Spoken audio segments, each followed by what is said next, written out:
Namaste. This is S.K. Batin Rahman, Faculty of Pharmacy, Jyoti Vidyapith, Women's University. So today we discussing about a electron transport chain.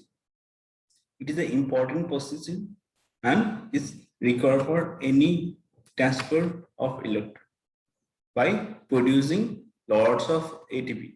Okay.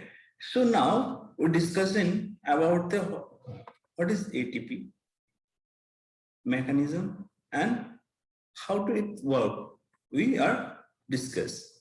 So now here the electron transport chain or short form ETC is a process which in NADP is keyword, just remember NADP, okay, and FADP. This is the main component of electron transport chain. Procedure are during the glycolysis is produced or NADP or FDP produced during the glycolysis or beta oxidation, and the other of carbonic process. And it's a produce how to produce NADP and FADP is to produced by the glycolysis and beta oxidation, and other catabolic process are oxidize release energy in the form of ATP. The mechanism by which ATP is formed in the electron transport chain is called chemo-osmotic phosphorylation. But chemo-osmotic phosphorylation. Okay. Now, the byproduct of the most of the catabolic process are NADH or and FADH2. It is a two component. You need focus on NADPH or you focus on FDPH, depend on your study. Just someone say that in your lecture is some in example like question like describe the electron transport chain. You can write by the using the NADPH or you use the FADH2. So it is own goodness. Okay, आप क्या करना चाहते हो इसके ऊपर निर्भर करता है कि आप क्या करना चाहते हो. This is your possibility. कैसे आप करना चाहते हो. Like NADP से like two molecule of electron transport electron are produced or ATP produced. It is depend on your description how to write or how not write. Okay, so the byproduct of catabolic process in NADPH and the FADH2, which is the reduce the form metabolic process use NADH. It's a metabolic process. It's a process starting through the NADPH. Okay, so to transfer to the electron in the form of H plus. Just remember it is metabolic process use the NADPH or FDH transferred electron. It is the form of H minus. Okay, this is the electron are the passes from the NADH or FAH2 membrane bounding electron carrier, which is the pass on the to the other electron carrier unit. They are the finally given the oxygen result in the production of water. As the electron are passed from the one electron carrier to another hydrogen ion, they are transferred into the intramembrane space at the three specific point in the chain. Transport of the hydrogen ion create greater concentration of hydrogen ion in the intramembrane space, that is matrix, which can be used to drive ATP synthesis and the product ATP, a high energy molecule. This I give you diagram of electron transport chain. You can follow this diagram. Okay, just I give you in slide. You follow the diagram. Okay. So now its mechanism, how it works. It is a 4-step procedure. Okay, it's a 4-step procedure. Just remember it is a 4-step procedure. First one is say that NADH ubiquinone oxidase reductase. Second one, succinic ubiquinone oxidase reductase, succinic dehydrogen. The from the TC cycle. I'm saying that now different type of NADPH produced. It is in TC cycle also produce NADPH. Okay, so in this first procedure, the first step as a peripheral protein of the receipt of electron from the succinate. Okay, intermediate molecule of TCS cycle to yield the fermented and what type of FADH? What is produced? One is NADPH and the other one FADH2 from the TCS cycle. Okay, from the succinic transport at the received by the FAD electron, FAD, the electron are the passes of the ubiquinone. Now, second method is called ubiquinone or different now. Ubiquinol. It is a just name it. Just one is ubiquinone or other one is ubiquinol. Okay, the ubiquinone, the oxidase process of molecule. Oxidize, like ubiquinone is the type of oxidized form of the molecule. Receive the electron from the several different carrier from the 1 and 2.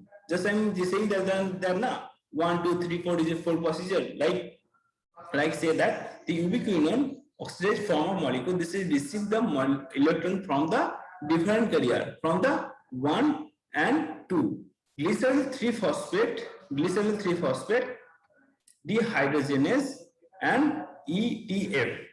Okay, this is so that they reduce from the first electron of the to the 3. I'm saying that it's a different procedure type of 4 procedure 4 step up here. So now it say that what is it say that it is now reduced from which passes 8 electron of 2, 3. Okay. Now in 3 process, ubiquinol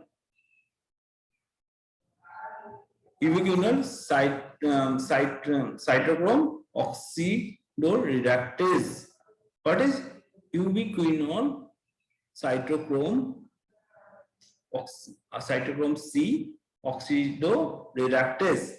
Intrinsic process of the received electron from the ubiquinol, which is the pass of to cytochrome C.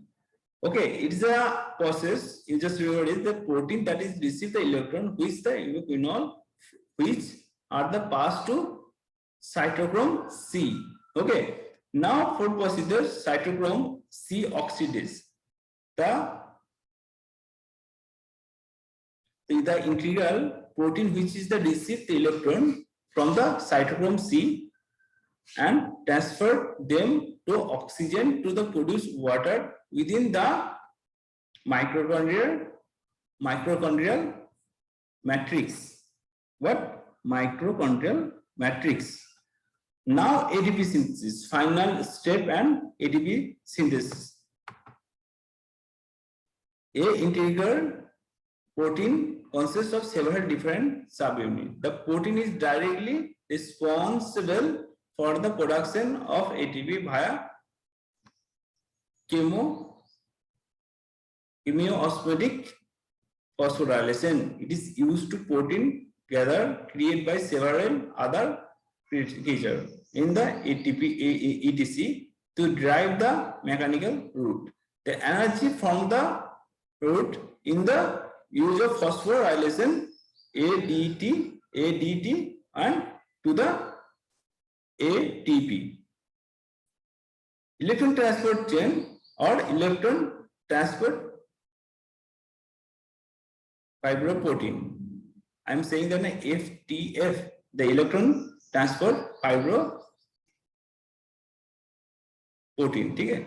this is the dehydrogenase process. Okay, this is a peripheral protein located on the matrix side of the inner membrane in the part of beta oxidation cycle. Electron from the acyl CoA are donated to the electron transfer fibroprotein, which is that they are transferred to the electron transfer fibroprotein. Dehydrogen into the form of NADPH2 and TETF. Dehydrogen has a process of electron from the FDH2 to the ubiquinone and on the through of electron transfer chain. Glycerol 3-phosphate dehydrogenase. This is the peripheral protein located on the intermembrane space side of the inner membrane in the part of glycerol 3-phosphate transport system. It is except a protein from the protein to the 3-phosphate to the phosphatic or FAD group, which is the FADH2. Okay, FADH2 is electron are the given to the ubiquinone and the through the electron transfer chain. Now we discussion about the electron flow. How to electron flow? In the diagram I give you in my slide. It should be noted from the diagram below the ubiquinone. A hydrophobic carrier is the residue which is in the membrane. Receive electron from the several different electron carrier. Cytochrome C, a electrophilic carrier found in the inner membrane. On the other hand, other transport electron from the 3 and 4 is drive potential of measurement of the ability to accept donate the electron. Oxygen has the higher most of the positive stand which reduce the potential, which is the meaning it's most of like accept electron from the other carrier. So precisely which is the found in the electron transport chain. Now protein movement process. How to proton movement process? The proton movement process is referred to energy obtained the electron obtained from the proton gradually gather created several electron carrier. Only 3 or 4 mentioned the electron carrier is capable to transport the protein from the matrix of the intermembrane space to 1, 3 and 4. It is a proton gather in this divide the phosphorylation to ADP to ATP as well as several other important transport system. A proton concentration building up the intermediate space of gather create the proton or the transport from the higher to the lower concentration. This is the energy from the transport to the protein of using changes of ADP into the ATP through the phosphorylation. ATP synthesis is the protein responsible every phosphorylation. In the also important for proper concentration is the maintenance for the mitochondrial. Allow to the chemosmotic phosphorylation. This is the main type of protein responsibility mainly proper substrate concentration are the pyruvic and phosphorylation synthesis and ADP and ATP and the antibody. Thank you. Dhanyavad.